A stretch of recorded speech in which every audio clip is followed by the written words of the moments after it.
Hello and welcome to the Pocket Dojo podcast, the show where we talk about making the world a better place by making better things. I'm Paul Crick. And I'm Asha Singh.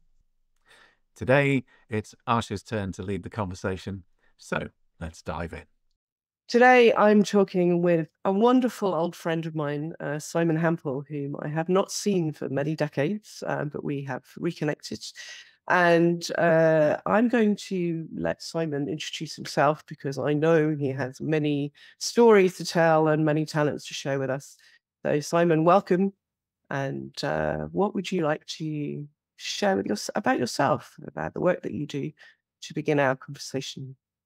Asha, thanks. Lovely to be here. Nice to see you. One day we'll do it in the flesh again. Absolutely. I'm 55 and I have a 6-year-old, a 4-year-old, and a 1.5-year-old. So I have a busy house. It's astonishing. And a gorgeous wife. And I think that's the thing to start with because it feels so present in my life as an older dad is how do I manage all the things I'm doing and be available and learn from those little kids. So that's a lovely gift, and you know, it keeps me young. Absolutely, looking good. I'm fit running up and down the stairs. Right. It's the first time, Asha, in the last few years that I can truly say, if I look at my journey as a leader, someone running organizations, that journey has made sense. Like the tributaries of my river have finally flowed into the same river. I never understood. I had businesses in my 20s and early 30s, and I lost them, and that was very hard. And I had to recover from the guilt and the shame, and one of them was quite big.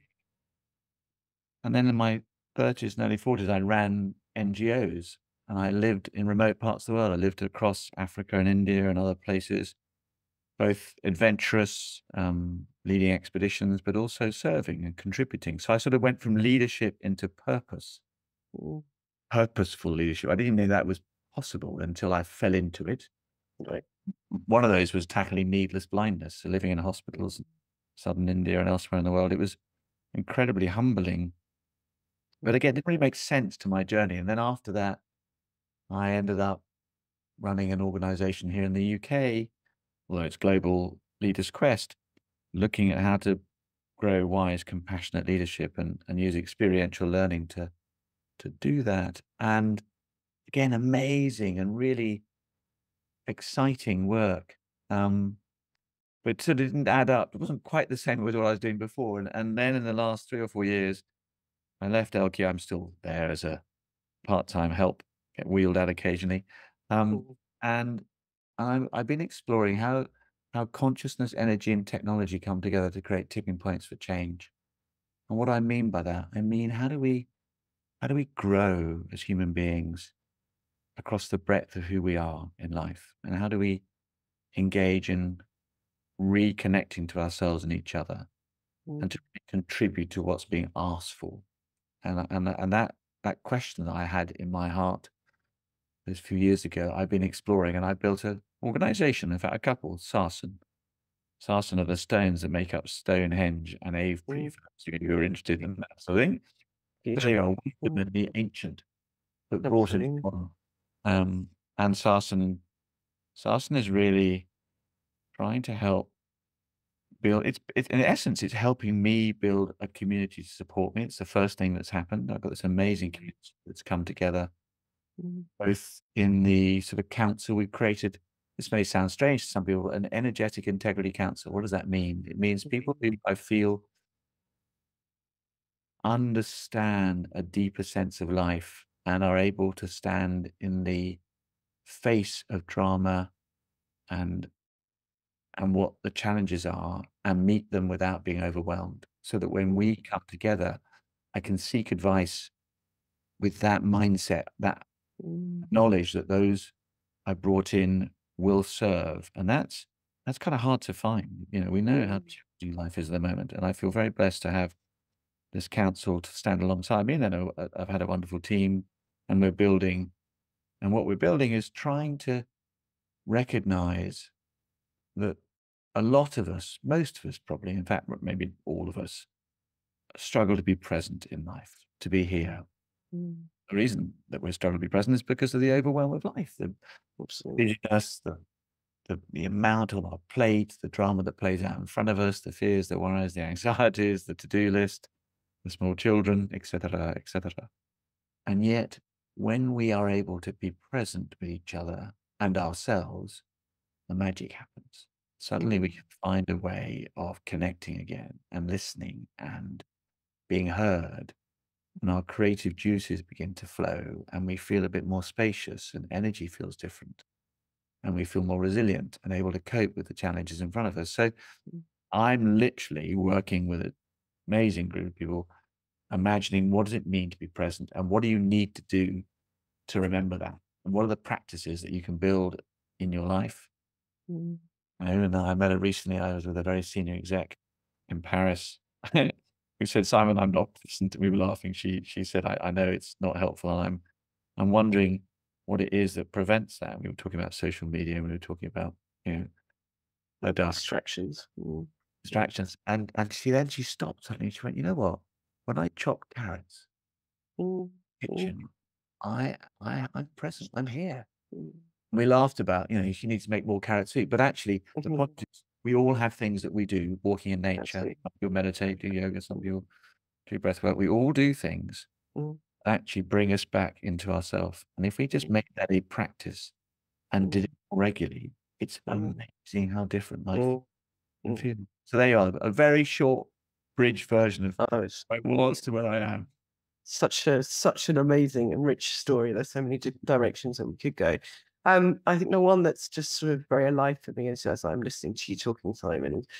Before we kind of get into practice and some of the practices that you share with others and stuff, I'm really curious if you're happy to share this with us. Particularly in the world of, I'm going to just pick on the Leaders Quest experience for a moment and how you're building your own business to kind of start to go a bit deeper in the conversation. So my question is something like this, what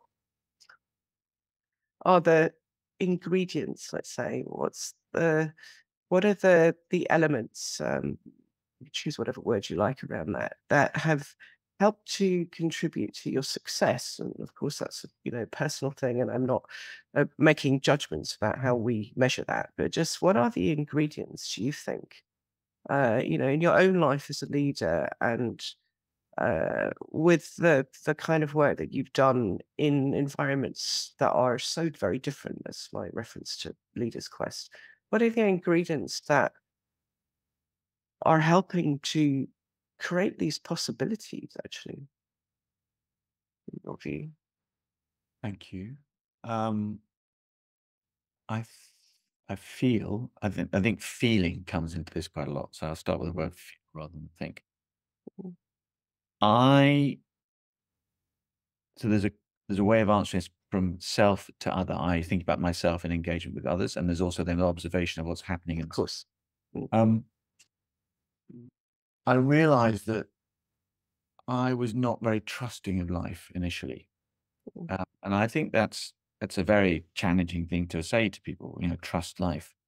But I have experienced in my own journey that when I let go of control and I trust, not lying on the sofa and waiting for life to happen, stepping into it, but also allowing it to emerge, how powerful things can be.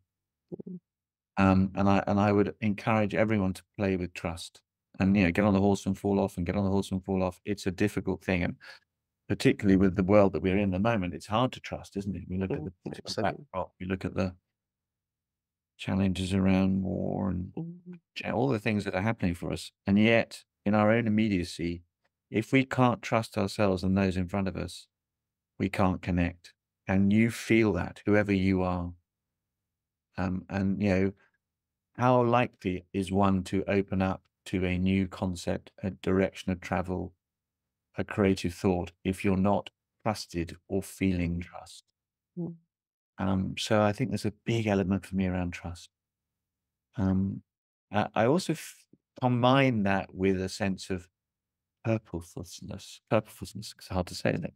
Why are you purpose? And lots of people ask, I'm struggling with purpose. I don't understand my purpose. How do I find purpose? Yeah, purpose.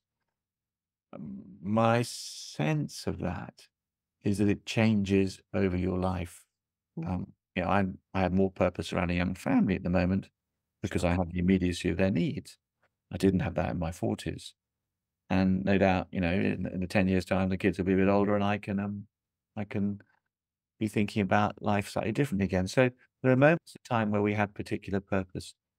And really exciting is to connect to the truth of that inside of our hearts, not our heads. That's again, a challenge to say to anyone, because you will feel that's a bit soft, a bit fluffy, a bit, really, is it real, practical? And my advice to everyone is, yes, it is, because we're human beings and we feel.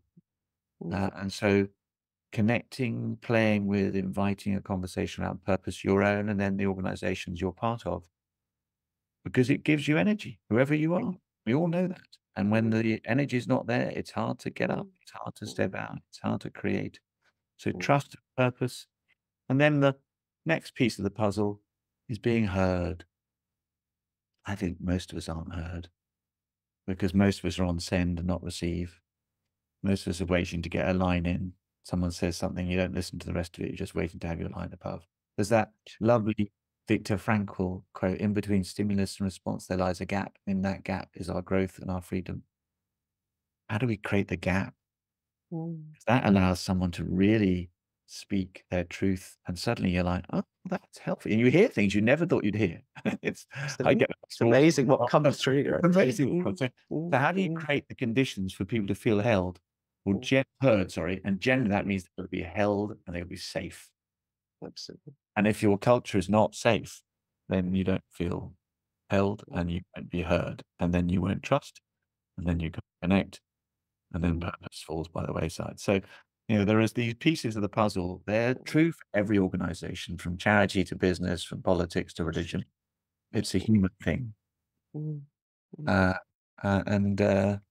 And I would just encourage, I think those basic things are so key to how any organization either thrives or doesn't, either steps forward, grows, or shrinks.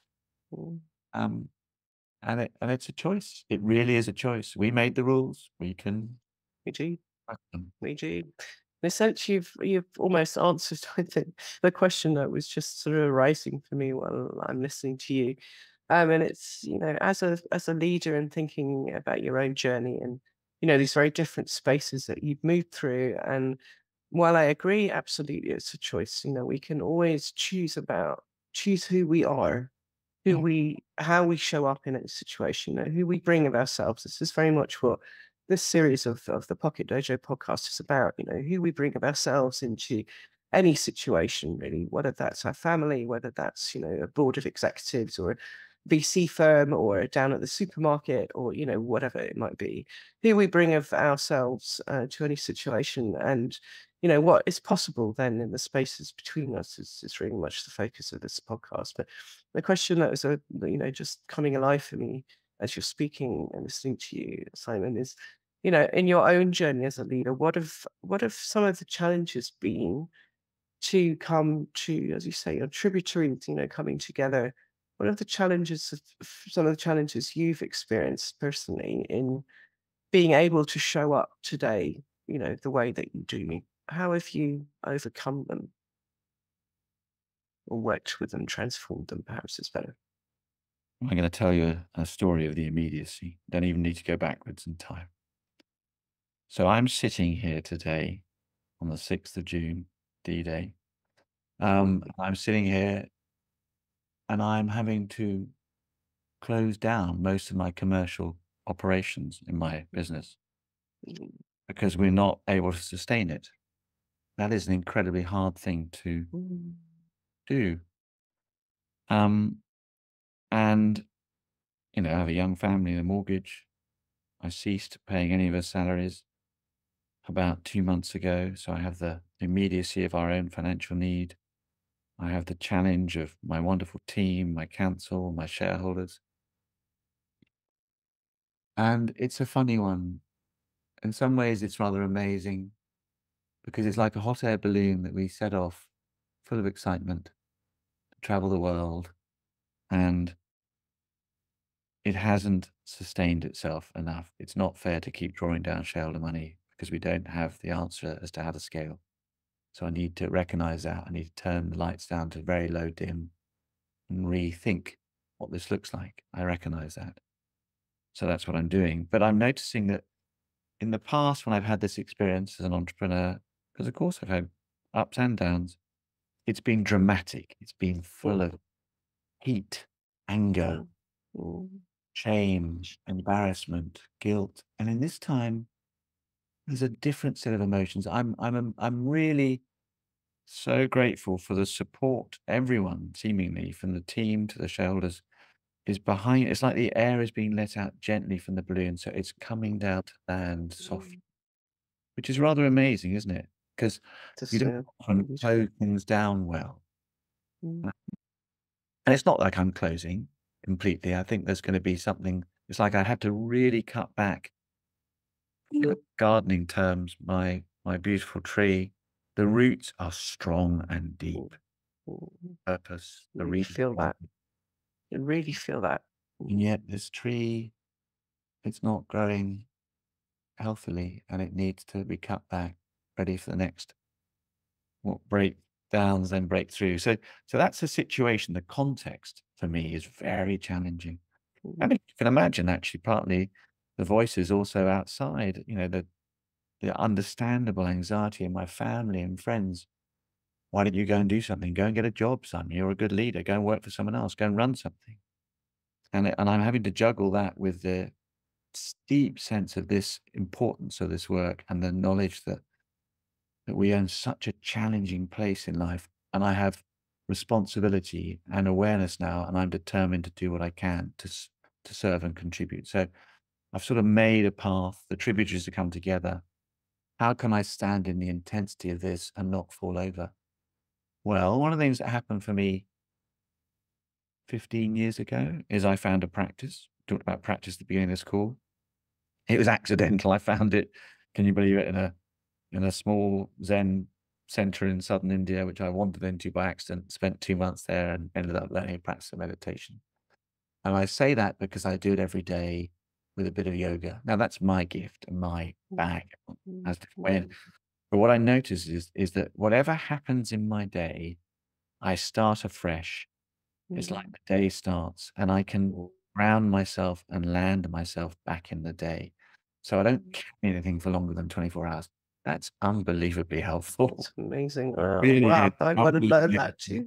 And it's true. And after so many years, I don't ever really miss it because I know the power of it. Even when small children flick me on the cheek and say mosquito as they run into the room, just like a my eyes, cheeky monkeys. So practice is one. The next is this sense of trust. Ella and I and the family could grip hard to this breaking down and try and resist it. And you know what? It's going to happen. It's just going to be more painful. It really is. It's happening. So let go, Simon. Embrace it. Grieve it, and don't be overwhelmed by it. But know that always, because I have this experience, the other side, things come through. I have that experience, Asha. And I'm in that bottom of the U of change. It's a really mucky and messy place to be. But I know we come up the other side. So just hold the line, boy. And sometimes that means the love and support of partners, of friends, of family, of colleagues. I had a story. I was sitting with shareholders, a couple 2 weeks ago, at lunch. I didn't know what they were going to say. I have to meet everyone and speak to what's happening. And of course, there's a degree of anxiety in me. Will they be angry? Will they be upset? Will they be all the things rightly they could be? Anyway, I met these two over there from Europe, but I met them in London. And one of them, who had been quite, she was firm and tough, and she was really drilling into us in the investment conversation before the investment was made. So I hadn't met her in person. And when I did, she had such a lovely nature about her. I just couldn't help but smile. I said, "How are you?" She said, "Well."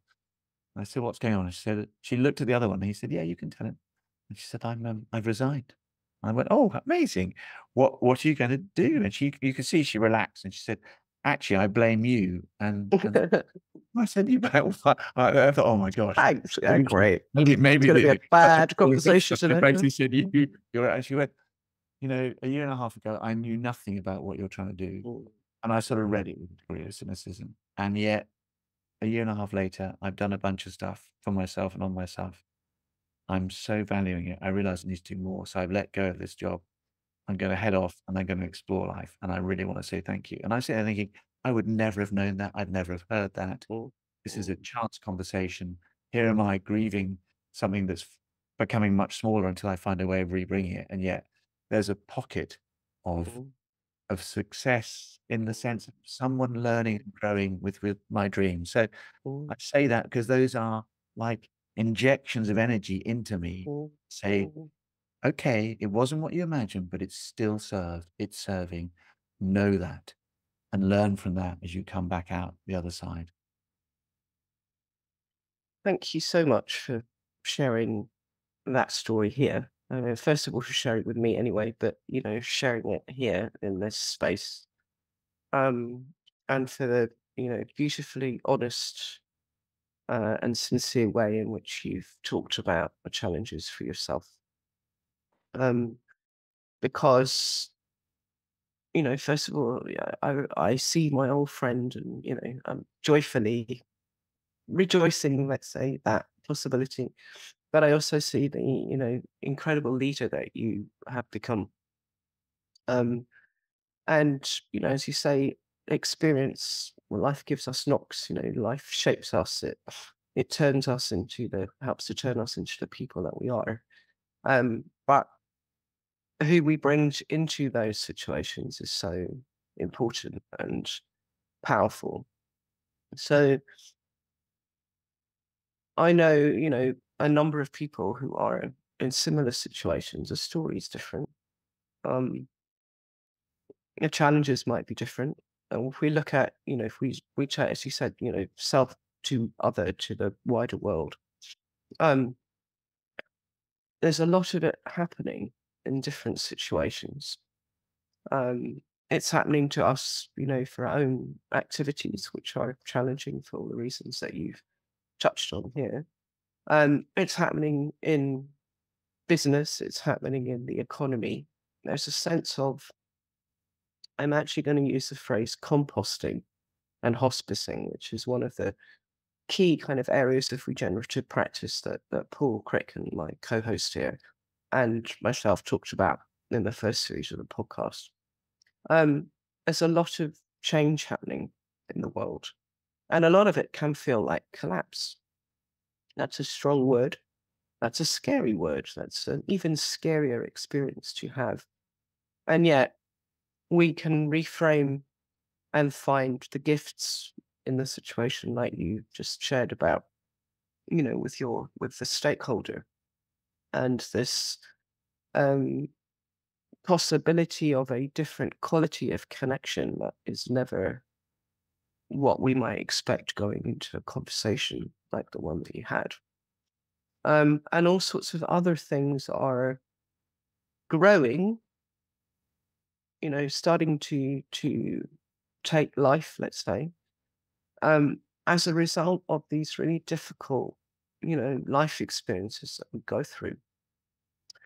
So I just wanted to go and explore that thread a little bit for a moment. What do you, not just in your own situation, but, thinking about this wider phenomenon, let's call it, of collapse, and I'm using the word intentionally.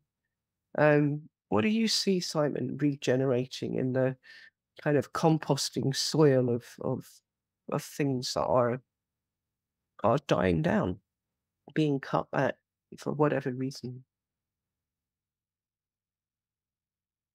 My sense, Asha, gosh, it's a conversation we could have for weeks as well as. I know. But my sense here is that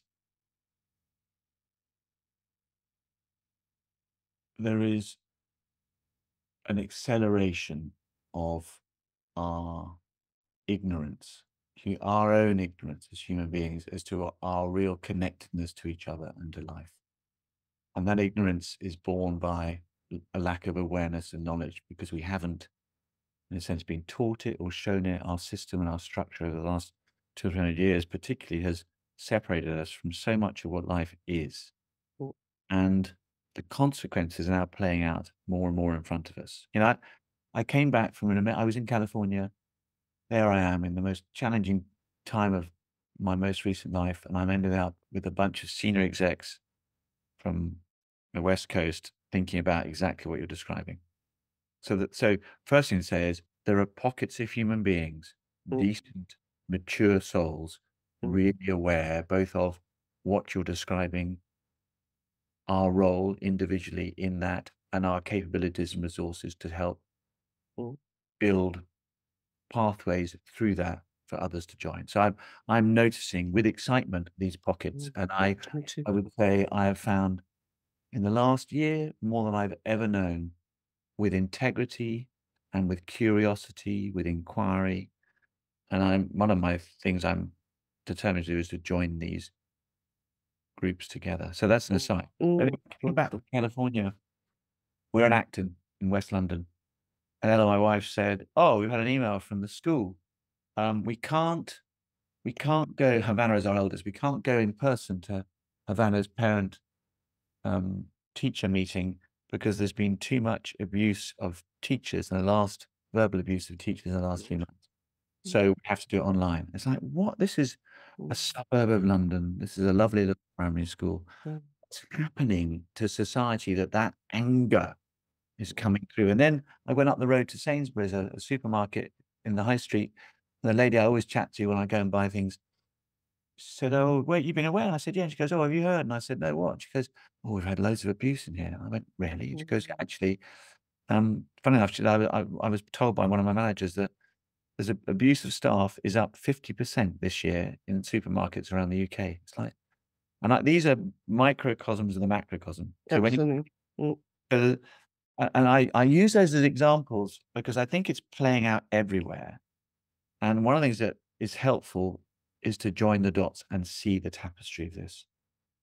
And notice it is literally consequences of our action. And I think that's when I speak to that, what does that mean for me as an individual? It means a mate of mine who's rather an amazing human being says, "It's an inside job, Simon. Until you begin to heal yourself, how's the world ever going to heal that?" And that's a very true thing, hard to do and easy to say. But I recognize when you're talking about composting, we're talking about what's breaking down, what's breaking through these green shoots. When life gets intense, that's where creative impulse comes to the surface.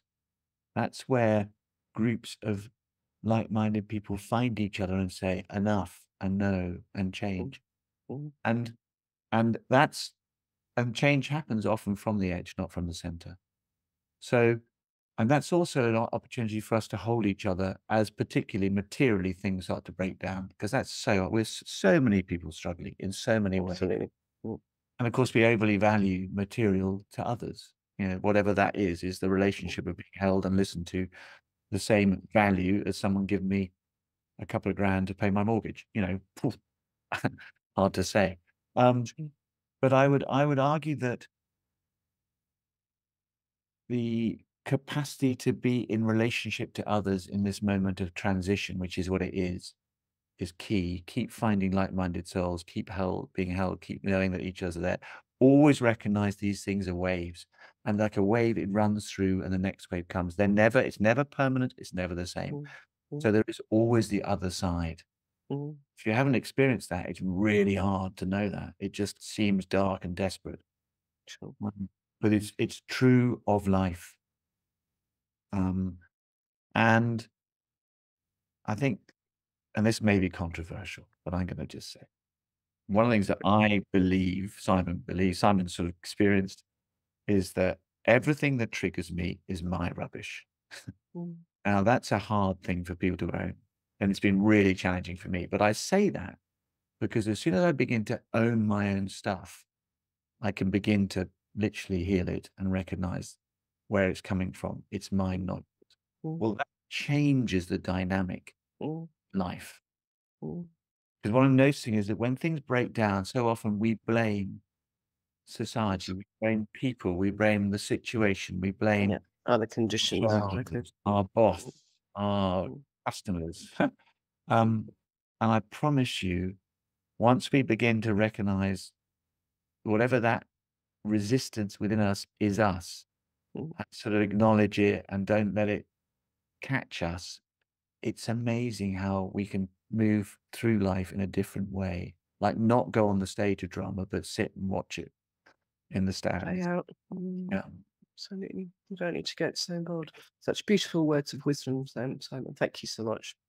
We're coming, sadly, we could talk for hours, weeks, as you said, and maybe we will, which will be an absolute pleasure. But before we close properly, let's say today, I have a very short series of, let's call them quick fire questions, which you haven't seen. If you're willing to just play, that would be great. Some of them you've kind of touched on already, but maybe it just gives us a chance to have a little bit more, see a little bit more of what that means for you. So question number one is one consistent non-negotiable, so you need to do it regularly, practice that you do. I do awareness meditation, and it's just a gift, absolute gift. So I'm just sitting, and what I do is I imagine moving the energy out of my head and into my heart, and I sit there. However fluffy that sounds, I know when I'm in that place, as the kids come in, I smile, and there's something about that, and they just connect. It's like, what a lovely start to the day. Beautiful. It's all about who we are, who we bring to any situation. This sounds like a slightly odd and ridiculous question to ask you, particularly given the stories you've just shared, but I'm going to ask it anyway.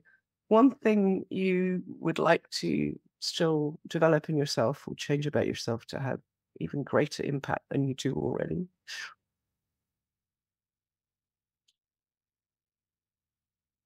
To keep listening to my body and feel it. I think the body is a great guide to wisdom and to our state. And I think many of us, including myself, have bodies that are numb and need thawing. And I would love to find a way of continuing that journey of somatic learning from my body, the wisdom that it provides to hold me. Absolutely. A lot of our work is about that. Great. Question number 3 and question number 4 I'm going to put together. So somebody who has really inspired you and why?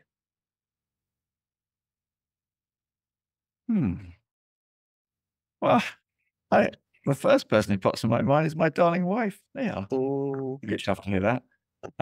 Listen, we're different. We're 15 years apart in age. I'm 55. She's 40 this year. And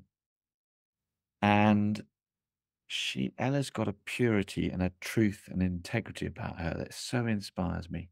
I mean, it gets her full of anxiety and worry, but there's something about that that's like, oh, I just love that in you. It's really inspiring.